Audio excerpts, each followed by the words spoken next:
صحیح بات یہ ہے کہ جب تک ملا عمر زندہ تھا اس وقت جس طریقے سے وہ حکومت چلا رہا تھا وہ ایک صحیح اسلامی طریقہ تھا. اچھا. لیکن اب جو اس طرف اس وقت جو لوگ آ گئے ہیں ان کا طرز حکمرانی وہ نہیں ہے جو ملا عمر کا تھا. اچھا. یہ بھی دنیا کے رنگ میں رنگ گئے ہیں. اچھا جی. اچھا. اب یہ جو چین کی آپ نے کہا کہ چین نے بڑا پازیٹیو رول جو ہے ادا کیا ہے. چین نے بڑی سخت ایک قسم کی بٹوین دا لائن دھمکی بھی دی ہے کہ وہ جو ایک وعدہ ہوا ہے کہ آپ کی سرزمین جو ہے وہ کسی اور پڑوسی ملک کے لیے استعمال نہیں ہوگی. تو آپ کو لگتا ہے کہ ابھی یہ دھمکی کہیں یا بات کارگر ثابت ہوگی؟ سدھر جائیں گے وہ؟ یقیناً دیکھو اب افغانستان پریزنٹلی بالکل آئسولیٹڈ ہے. صرف چین جو ہے وہاں پہ بہت زیادہ انفراسٹرکچر ڈیولپمنٹ کر رہا ہے, آئل اینڈ گیس ڈیولپ کر رہا ہے, اور کافی انہوں نے وہاں پہ پروجیکٹ شروع کیے ہیں جو کہ افغانستان کی اشد ضرورت ہے. صحیح. لیکن ساتھ ہی ان کو یہ بھی وہ ہے کہ جو چائنیز پہ اٹیک ہو رہے ہیں ان میں یا تو طالبان انوالو ہوتے ہیں یا پھر بی والے جو لوگ ہیں بی ایل اے والے وہ انوالو ہوتے ہیں. اور ان دونوں کی جو وہ ہے سرچشمہ وہ افغانستان ہی سے ملتے ہیں کہ اگر ہندوستان والی بھی ان کی وہ کرتے تھے تو وہ افغانستان میں سے ہو کے کرتے تھے. تو اس وجہ سے ان کو پاکستان میں بھی اپنے پروجیکٹس جاری رکھنے کے لیے اور ان کے اندر بھی جو پروجیکٹس انہوں نے شروع کیے ہیں, انویسٹمنٹ شروع کی ہوئی ہے, اور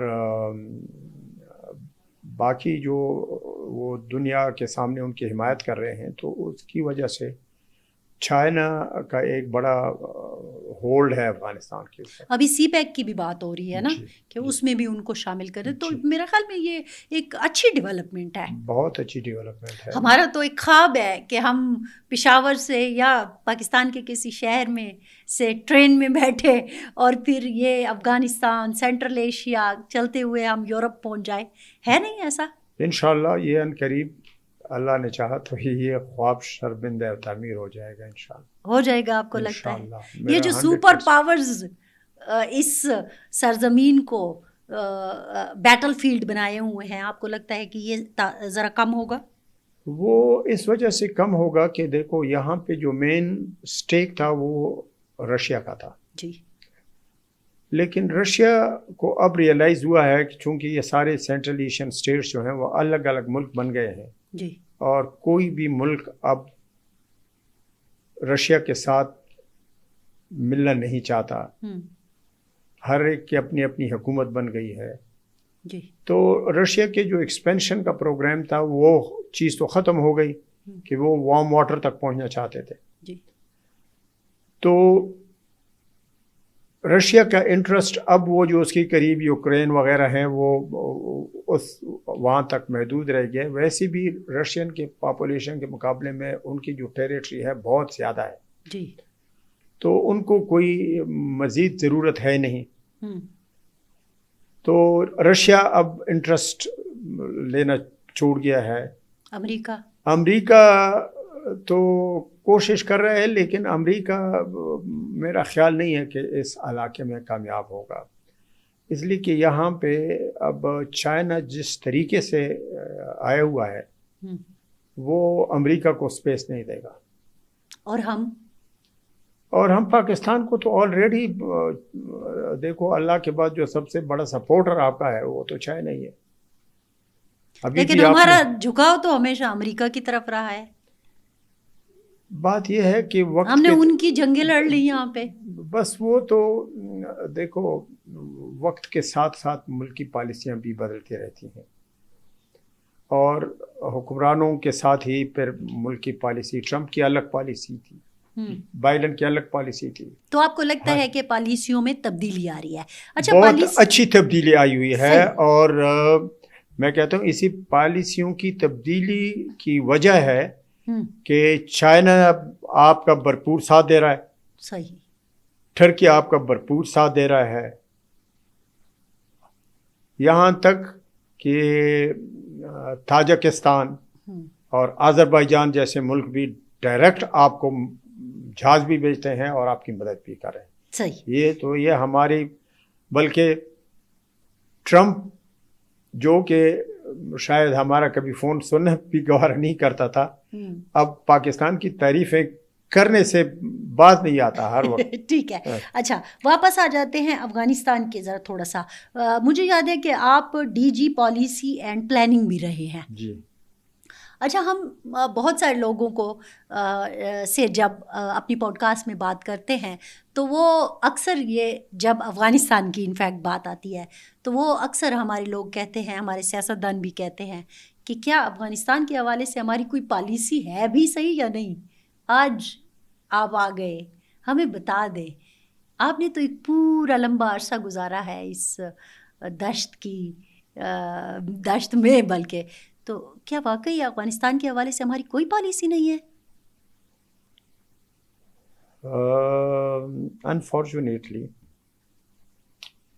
یہاں پہ جو بھی حکمران آیا اس نے اپنے دماغ کے مطابق افغانستان کے ساتھ کھیلنے کی کوشش کی. اچھا. گراؤنڈ ریئلٹیز کو کسی نے نہیں دیکھا, اپنے نیشنل انٹرسٹ کو کسی نے نہیں دیکھا. پھر ہم نے کبھی بھی افغانیوں کے ساتھ ایک برابری کے بنیاد پر بیٹھ کر ان سے یہ ساری چیزوں کو ہم نے کبھی سیریسلی ٹیک اپ کیا نہیں. ہم نے بہت قربانی دی, پاکستان نے جتنی قربانی افغانستان کے لیے دی ہے شاید دنیا میں کوئی بھی اس کا مثال نہیں ملتا. لیکن اس کے باوجود بھی بیکاز آف اور فالٹی پالیسیز ہم وہ مقاصد حاصل نہ کر سکے جو ہمیں حاصل کرنے چاہیے تھے. ہم افغانستان کے لوگوں کے دماغ میں وہ تبدیلی نہیں لا سکے جو کہ ہمیں لانی چاہیے تھی. نہیں تو آپ اس سیکشن کے ہیڈ تھے, تو کیا وجہ کیا تھی؟ پالیسی تو آپ نے بنانی تھی نا سر. بات یہ ہے کہ دیکھو, ڈی جی ایک چھوٹا سا آدمی ہوتا ہے, وہ تو اپنے پروپوزلز وغیرہ دے سکتا ہے, اپنے وہ دے سکتا ہے, لیکن آگے چل کے وہ مختلف سٹیجز سے گزرتا ہے. ڈی جی سے اوپر ایڈیشنل سیکٹری ہوتا ہے, ایڈیشنل سیکٹری اوپر فورن سیکٹری ہوتا ہے, فورن سیکٹری کے اوپر پھر پرائم منسٹر ہوتا ہے, یا پھر ہمارے اسٹیبلشمنٹ میں جو لوگ افغانستان کو ڈیل کرتے ہیں ان کا بہت بڑا سے ہوتا ہے افغانستان کے افیئرس میں. تو somehow or the other it could not click properly.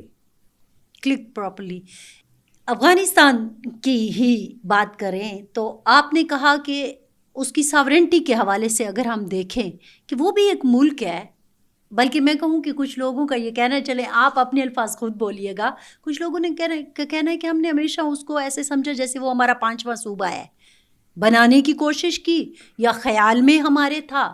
ایسے تو نہیں ہے نا, وہ تو ایک ملک ہے. بالکل آپ نے صحیح کہا, افغانستان ایک ساورن ملک ہے اور ہمیں اس کو اسی طرح سے ٹریٹ کرنا چاہیے تھا. بٹ انفارچونیٹلی کافی عرصہ پہلے سے یہ فالٹ آ رہی تھی کہ ہم نے ان کے ساتھ برابری کی بنیاد پر کبھی بات نہیں کی. کیوں؟ اب کیوں کا جواب تو میرے پاس نہیں ہے, میں اتنا امپورٹنٹ آدمی نہیں ہوں. یہ کیوں کا جواب سر ساری چیزیں آپ کے سامنے ہوئی, ان لوگوں کے ساتھ ہے جو وقت کے حکمران رہے تھے, اور وہ جو سر ڈی جی پلاننگ آپ تھے, پالیسی ہرات میں آپ بیٹھے تھے, قندھار میں آپ بیٹھے تھے, میں سعودی عرب میں آپ بیٹھے تھے, میں قندھار میں رہا ہوں, اور میں مزار شریف میں سوری, تو میں جہاں بھی رہا ہوں جو بھی گورنمنٹ کے انسٹرکشنز ہوتے تھے ہم اس کو فالو کرتے تھے, اور پاکستان کے انٹرسٹ کو ادھر پرسو کر رہے تھے. الحمدللہ آئی ایم پراؤڈ ٹو سے کہ جب میں کونسل جنرل چلا گیا مزار شریف 93 میں, تو اس وقت جتنے بھی ناردرن افغانستان تھا وہ پاکستان کا ڈیڈلی اگینسٹ تھا. اس وقت جنرل دوستم ادھر حکمران تھا. جب میں چلا گیا تو ہمارے جو کونسل جنرل تھے ادھر وہ اور ہمارا سٹاف کونسلیٹ کے کمپاؤنڈ سے باہر بھی نہیں نکل سکتے تھے. ان کو اتنا خوف تھا کہ یہ افغانی ہمیں ماریں گے.